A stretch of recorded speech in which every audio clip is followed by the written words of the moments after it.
Yan. Tinamaan, bulagta.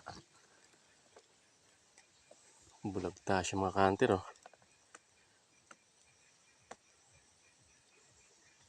Medyo nakalubog siya ng kaunti pero binira ko na. Gawa ng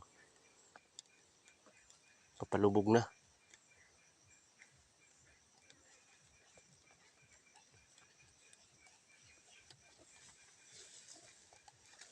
Oh, yan mga kanter, oh. 4 fingers din. Oh, 4 fingers.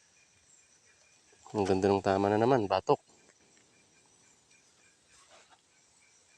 Yan po mga kanter, oh. Yan yung tama.